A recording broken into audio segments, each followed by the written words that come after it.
Hello and welcome to the 7 o'clock news from Bahrain TV.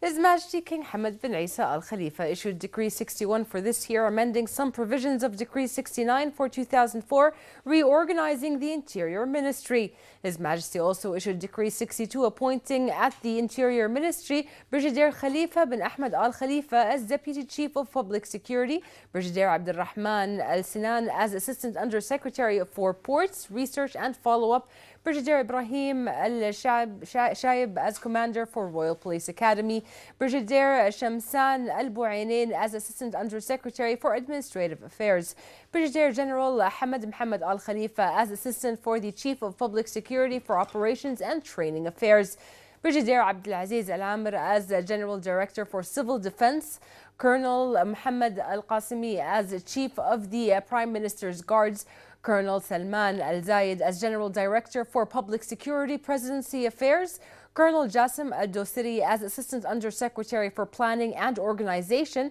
Colonel Munna Ali Abdurrahim as General Director for Women's Police, Colonel Abdullah Al-Jairan as General Director for Northern Government Police, Colonel Fawaz Al-Hassan as General Director for Muharraq Government Police, Colonel Muhammad bin Daina as the Assistant for the Chief of Public Security for Societies Affairs, Colonel Mbarak Al-Mirri as General Director for Southern Government Police, Colonel Yusuf Al-Arabi as General Director for Rehabilitation Affairs, and Colonel Abdulaziz Al-Ramehi as General Director for Investigations and Criminal Evidence. His Majesty the King issued Decree 63 assigning Attorney General Wa'il Boualay as Under Secretary for Justice Affairs at the Ministry of Justice, Islamic Affairs and Endowments. His Majesty also issued Decree 64 reshaping the Trustees Board of Bahrain Chamber for Dispute Resolution under the chairmanship of Sheikha Haya bint Rashid Al Khalifa and the membership of Dr. Jan Paulson, Andrea Johnson, Abdullah Al Buainain, Yusuf Khalaf, Richard Nimark, William Slitt and Rashid Abdurrahman for a 3-year term. His Majesty King Hamad bin Isa Al Khalifa received today Ambassador of the United Arab Emirates to the Kingdom of Bahrain, Abdul Rida Abdullah Khouri, who delivered a written letter from UAE Vice President, Prime Minister and Dubai ruler Sheikh Mohammed bin Rashid Al Maktoum, inviting His Majesty the King to participate in the 2020 World Expo that will be hosted in Dubai. His Majesty congratulated the UAE on winning the hosting of this expo under the theme Connecting Minds, Creating the Future, affirming Bahrain's participation in the expo in all fields. He expressed thanks and appreciation to UAE's Vice President for the generous invitation and expressed pride in the deep-rooted historic relations between the two countries and the joint cooperation in various fields, in which benefits both countries and their people. His Majesty hailed the international position of the UAE and the accomplishments achieved in different fields thanks to the wise leadership of UAE President His Highness Sheikh Khalifa bin Zayed Al Nahyan, Vice President and Crown Prince and UAE Armed Forces Deputy Supreme Commander Sheikh Mohammed bin Zayed Al Nahyan. His Majesty wished the UAE success in organizing the expo.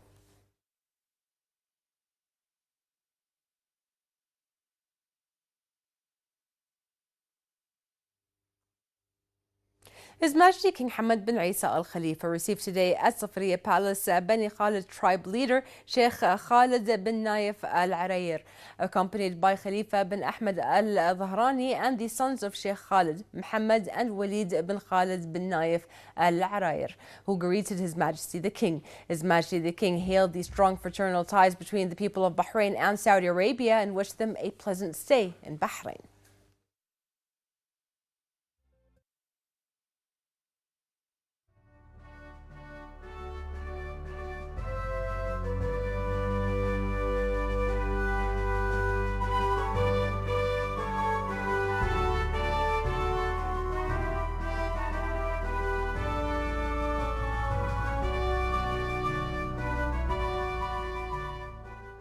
His Royal Highness the Crown Prince, Deputy Supreme Commander and First Deputy Premier Prince Salman bin Hamad Al Khalifa held today his weekly Majlis at Rafah Palace. His Royal Highness welcomed a wide range of visitors, including members of the royal family, senior government officials, members of the Council of Representatives and the Shura Council, members of municipal councils, prominent religious figures, academics, community leaders, journalists and diplomats accredited to the kingdom. The audience expressed their appreciation of His Royal Highness's keen engagement with citizens by maintaining commitment to Bahrain's values, traditions and national identity. The attendees also commended His Royal Highness's efforts to reinforce the kingdom's sustainable development under the development program initiated by His Majesty the King, as well as the government's efforts to deliver significant improvements to public services. His Royal Highness the Crown Prince, Deputy Supreme Commander and First Deputy Premier Prince Salman bin Hamad Al Khalifa received today at Rafah Palace the French Ambassador to the Kingdom, Bernard Reginald Fabre. His Royal Highness noted the numerous areas of cooperation between the two countries in the educational, cultural and banking and financial fields. He also noted France's role in maintaining security and stability in the Middle East and hailed its keenness to combat terrorism and extremism. His Royal Highness the Crown Prince affirmed the kingdom's keenness to enhance cooperation with France in various fields through the exchange of visits, which would contribute in enhancing the friendly relations between the two countries. For his part, the French ambassador expressed his thanks and appreciation to His Royal Highness the Crown Prince for his keenness to develop the Bahraini-French relations on all levels. Regional and international developments were discussed during the meeting, in addition to topics of mutual interest. Police investigations have led to the arrest of a number of suspects who planned and executed the terrorist blast on Thursday, June 30th in East Akar near Sheikh Jabir Al-Sabah Highway towards Nuwaydrat. The blast caused the death of a Bahraini woman who was driving on the opposite side of the road towards Sitra. Shrapnel from the bomb penetrated her head, causing her to crash her car into the metal barrier in the middle of the road. 3 of her children who were with her in the car were injured. A second civilian car nearby, shops and both public and private property were also damaged in the blast. The detainees are Hassam Jassim Hassan Al-Haiki, 35 years old, working for a private company, received military training on the manufacture and use of weapons and explosives by the Iranian Revolutionary Guard. Hussein Ibrahim Ali Hussein Marzoug, 26 years old, working for a private company, traveled to Iran and received military training in the assembly of explosives, planting of bombs, and the use of weapons, RPG and Kalashnikovs. Wanted suspects include Hussein Ahmed Abdullah Ahmed Hussein, 27 years old, working for a private company, who is a fugitive in Iran and has close links with the Iranian Revolutionary Guards. He was previously convicted in a number of cases related to bomb making and murder. Investigations have also revealed that the military-grade explosive was hidden inside a bag under a billboard. The blast caused the spreading of shrapnel capable of penetrating bodies and metal. Metal balls were found 120 meters away from the blast area. Legal proceedings are underway to refer the case to the public prosecution. As part of a series of events held in both countries to celebrate the bicentennial of the signing of a treaty of friendship between the two kingdoms, Bahrain's embassy in the United Kingdom hosted a reception at the British House of Commons. Present were Ambassador Sheikh Fawaz bin Mohammed Al Khalifa. Guests included members of parliament, dignitaries, diplomats, and members of the Bahrain British Friendship Society, of which the ambassador serves as president.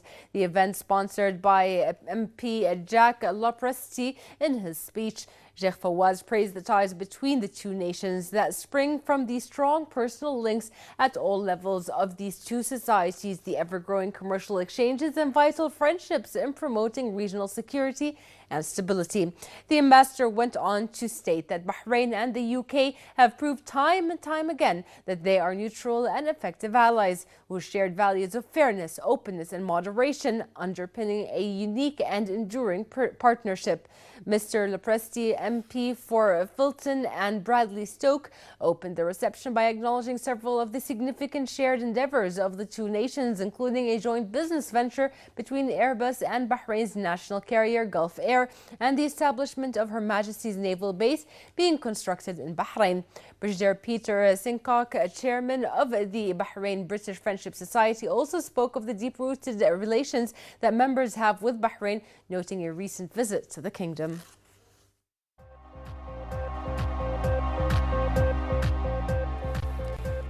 is Mohammed Yusuf with the latest business news. Thank you, Sarah.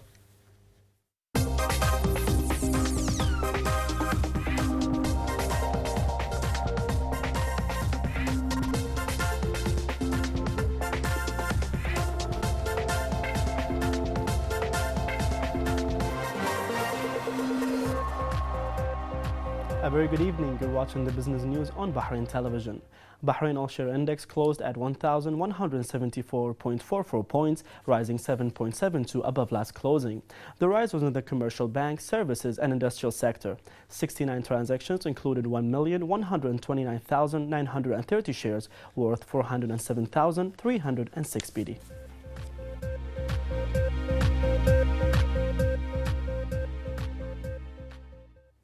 Bahrain Economic Development Board has launched a new white paper revealing that tourism directly contributes 5% of Bahrain's GDP, underlining the importance of the sector. The paper highlights the growth of an industry which has leapt from 4 million visitors a year in 2000 to 11.6 million in 2015. The report showed that the sector supports around 42,000 jobs in Bahrain, highlighting the sector's exceptional employment opportunities. What we found is we can come up with some reasonable estimates based on the balance of payments data, which gives you numbers on travel services, so how much money non-resident visitors spend in the country, gives you data on passenger transportation services, etc.